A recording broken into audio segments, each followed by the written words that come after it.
Welcome back to another episode of The Constance Show. I am your host, Constance.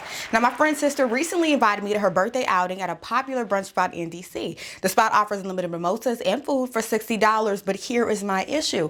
As a non-drinker, I just don't think it's worth it. Now, call me cheap if you want, but why do I have to pay the same price as someone that will be drinking? You see, I have a bone to pick with some of the brunch spots in DC that cater to the Black demographic. When are they going to start incorporating tier pricing? $60 for unlimited food and drinks, $30 for just food or drinks, and free $99 if you have no intention of doing either. Do they really need $60 from every person that steps into the restaurant? What if I'm not hungry and I'm just here to support my girl? I still gotta pay the $60? Am I paying to enter for the food or for the drinks? What is the breakdown? And if I have to pay that much, please upgrade the food selection, okay? I'm not paying $60 for food that I want.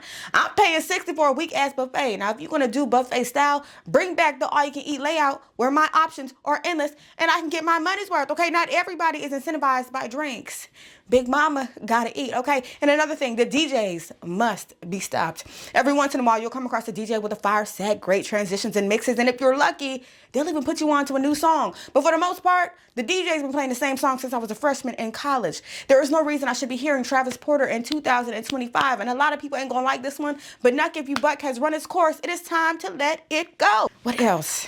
Can we just get a DJ that loves women, okay? I'm trying to hear straight R&B music while I'm vibing and eating my food. It's not every day it has to be hard twerk and trap music. If you want the ladies to vibe and turn up, put on something sexy and smooth and watch the environment get lit, all right? It's really that simple. But that is all that I have to say as it pertains to my rant. Let's go ahead and hop into today's news story. A reportedly missing woman from Texas has been found in Scotland living in a forest among an alleged lost African tribe called the Kingdom of 𝐃𝐽. According to the New York Post, the group consists of 3 members. 36-year-old 𝐾𝐨𝐧'𝐭, who was previously an opera singer under the name Kofi Ofa, his wife, Queen Nandy, born as 𝐬𝐮𝐬𝐫𝐿, a 43-year-old mother of 7, and their handmaiden, Cara Taylor, the reportedly missing American woman who now goes by the name Asnat Lady Safi. She is also a single mother to a 1-year-old. Let's take a look. I am the handmaid of Queen Nandy.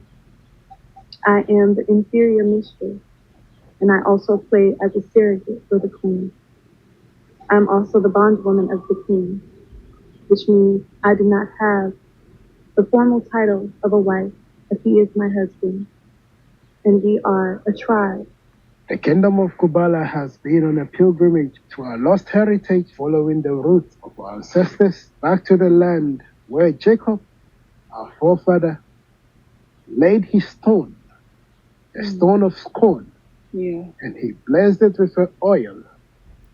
After he poured the oil, he said, one day, the Messiah, his son, the 𝐼𝐶𝐿, shall return to Scotland, and he shall build back the lost heritage, the lost kingdom, the last kingdom of Scotland. On August 20th, Cara took to Facebook stating that she is happy with her king and queen. She also shared that she fled a sexually abusive and toxic family. Now, I know trauma is real and we all process it in different ways, but this is just mind-boggling. And I do have some questions. What makes this tribe a safe haven? What did the king and queen say to convince this American woman to leave everything behind and live in a forest in Scotland? And how does one go from opera singer to king of a lost tribe? Where are the kids? Who's watching the kids? How old are the queen's children? And how does one explain this lifestyle to their children? Lastly, if you're gonna do weird shit, go ahead and live your life, but don't be trying to put God in it, okay? Here, the Queen of 𝐾𝐽 is pictured holding a Bible. The Kingdom of 𝐾𝐽 claims to be a lost tribe of Hebrews and that their king descended from David the Messiah.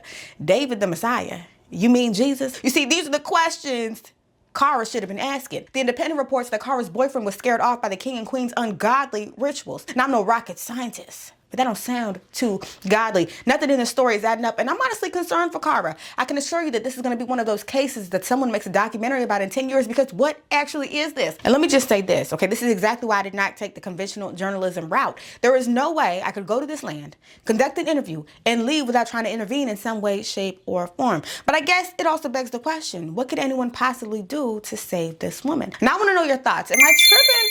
Or is this not a bit concerning? Okay, what do you think about this lost African tribe? And if you haven't already done so, please pray for Cara, because although I can't prove it, I know something about this just ain't right. But that is all that I have to say. Go ahead and leave your comments down below. That concludes today's episode of The Constance Show. I love you guys. I appreciate you guys. And I will see you next time. Peace.